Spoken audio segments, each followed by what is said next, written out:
Bismillahirrahmanirrahim. Assalamu alaikum everyone.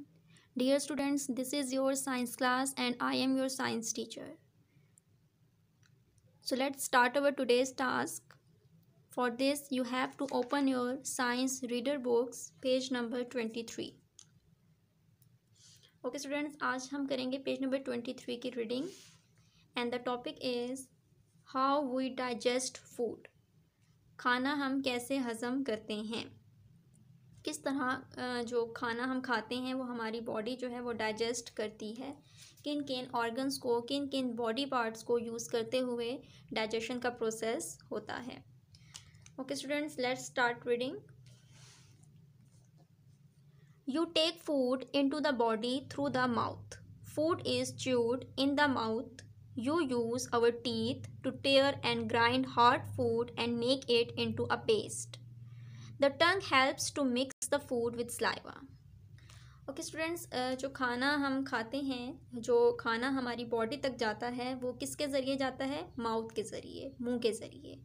तो जब हम फूड को माउथ में लेकर जाते हैं तो फूड वहाँ पर क्या होता है? च्यूड होता है, छोटे छोटे टुकड़ों में डिवाइड होता है. और इसके लिए जो हमारे माउथ में टीथ प्रेजेंट होते हैं, टीथ हमारे फूड को ग्राइंड करते हैं, हार्ड फूड को, और छोटे छोटे पीसेस में डिवाइड करते हैं. और उसके बाद आपका जो फूड है वो एक पेस्ट के फॉर्म में बन जाता है.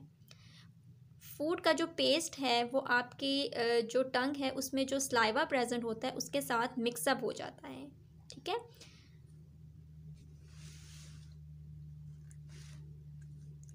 Salivary glands in the mouth produce saliva. Saliva softens the food and starts the digestion of starches.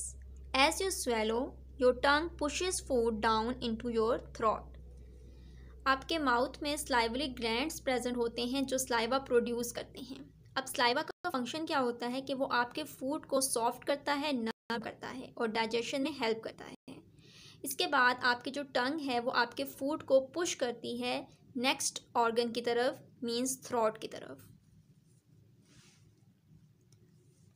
The throat leads into a tube called the food pipe.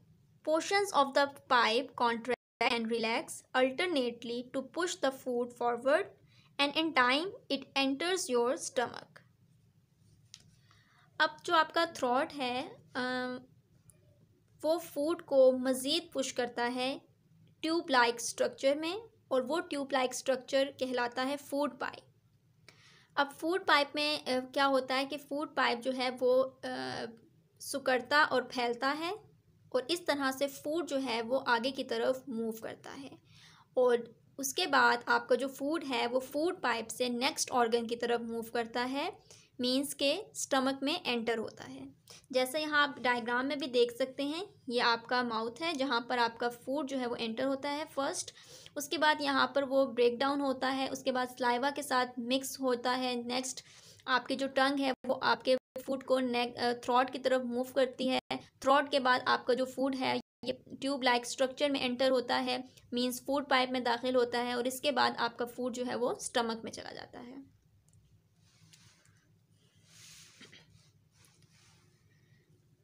The stomach is a bag made of muscles. It can store food for several hours. The stomach releases juices and an acid. The juices are called digestive juices. They help to break down the food into still smaller particles. आपका जो stomach है वो एक bag like structure होता है जो muscle से मिलकर बनता है, और वहाँ आपका फूड मीन्स स्टमक में आपका फूड काफ़ी टाइम तक सेव हो सकता है, स्टोर रह सकता है.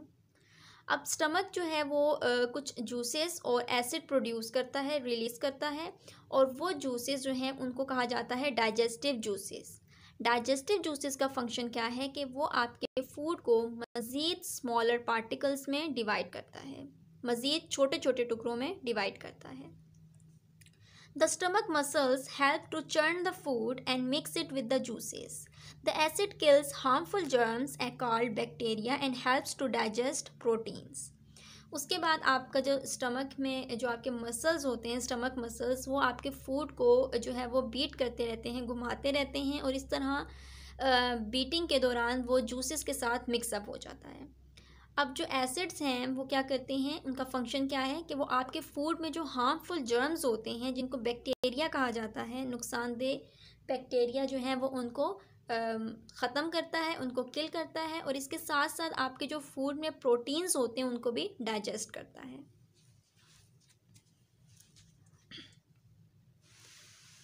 Now come to next. The food passes from the stomach through a long tube called the small intestine and then into a shorter but wider tube called the large intestine. अब stomach से food जो है वो मज़ीद आगे की तरफ move होता है और एक लॉन्ग ट्यूब लाइक स्ट्रक्चर में जाता है जिसको स्मॉल इंटेस्टाइन कहा जाता है। स्मॉल इंटेस्टाइन के बाद आपका फूड जो है वो लार्ज इंटेस्टाइन में एंटर होता है। In the small intestine, more digestive juices make the food softer. The walls of the small intestine are very thin. Small intestine की जो walls हैं वो बहुत पतली होती हैं, और स्मॉल इंटेस्टाइन में भी जो आपके डाइजेस्टिव जूसेस बनते हैं वो आपके फूड को मज़ीद सॉफ्टर करते हैं, मज़ीद नरम करते हैं। Digestive food in the form of nutrients passes through the walls into the blood vessels. The blood vessels transport the broken down substances to the body cells where they are used to provide energy and build new tissues. अब जो आपका food digest हो जाता है, जो food है वो nutrients की फॉर्म में वॉल से होता हुआ ब्लड वेसल्स तक जाता है।